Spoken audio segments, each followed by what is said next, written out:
Let's be real. We're in an age of burnout, where the pressure to do more, be more, it's just relentless. But what if the answer isn't another productivity app?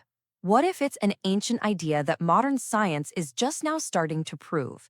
Today, we're going to explore a quality that's described as a genuine healing force, a kind of spiritual reset for the human heart.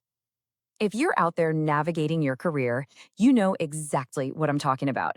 That feeling of being constantly on, where you just wish you could find a button for a complete factory reset. Well, what if I told you that button is real? It's just not in our tech. It's hidden in a deep understanding of mercy. So, what are we talking about here? We're diving into the concept of Ar-Rahim.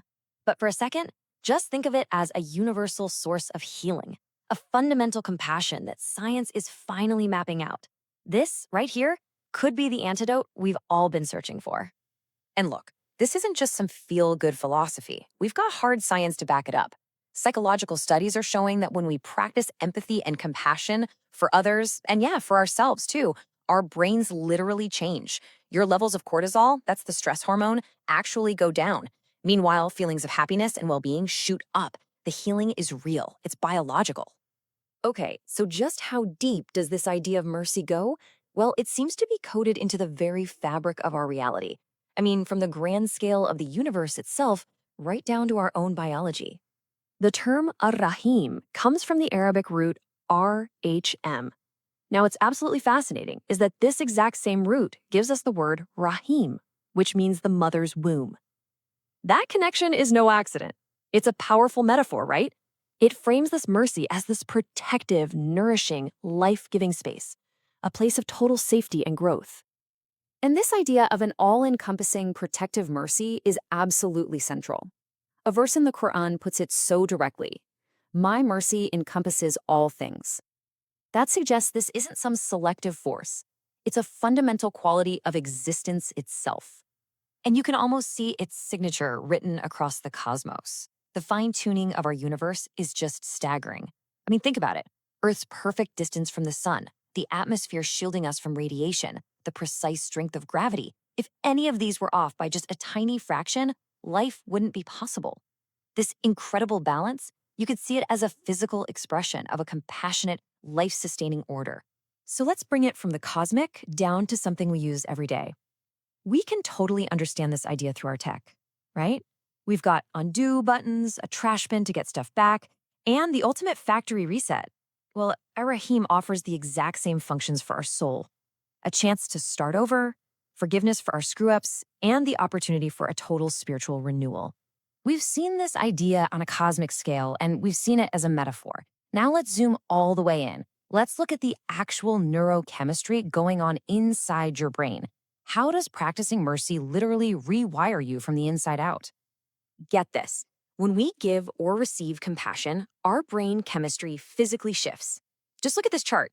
You see the bar for cortisol, the stress hormone? It's dropping. And at the same exact time, the bar for oxytocin, that's the bonding or well-being hormone, it's shooting way up. This isn't just a feeling, it's a real, measurable event that calms our entire nervous system. And this is where it all clicks together so brilliantly. On one side, you've got the science. Oxytocin release calms you down and helps you connect. On the other, you have centuries of Sufi wisdom talking about a soft heart, a state that gets rid of anxiety, makes you more empathetic, and connects you to the divine.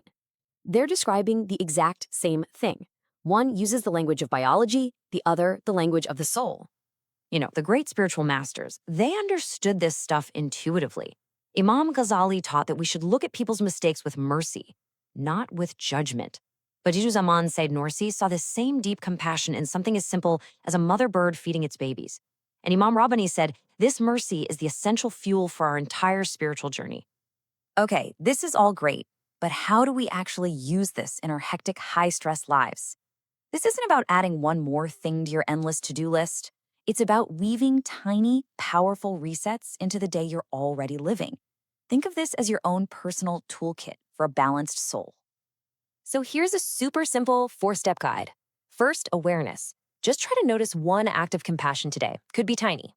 Second, affirmation. Just set a simple intention when you wake up, like, today I'll be kind to myself and others. Third, action. Do one small thing.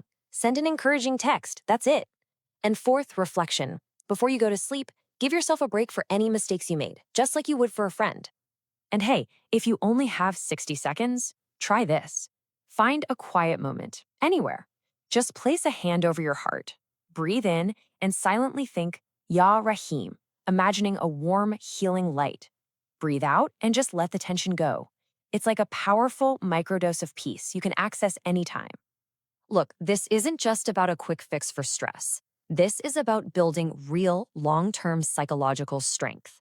It's about becoming the patient gardener of your own heart. And by doing that, you start to garden the world around you too. There's this story about an old gardener.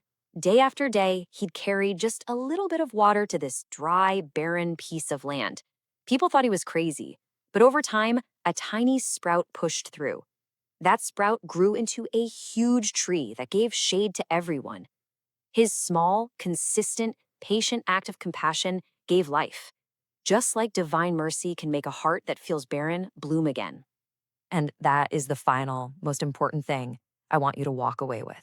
Your compassion for you, for others, is the seed of your resilience. When you patiently water that seed, day by day, with these small acts, you are building an inner strength. You're cultivating a soft heart that no amount of stress or pressure can ever break. So the question I want to leave you with is this. In the middle of your crazy day, with all the deadlines and the stress, how will you plant just one seed of compassion? What one small, patient act will you choose to nurture? Think about it, because your answer could honestly change everything.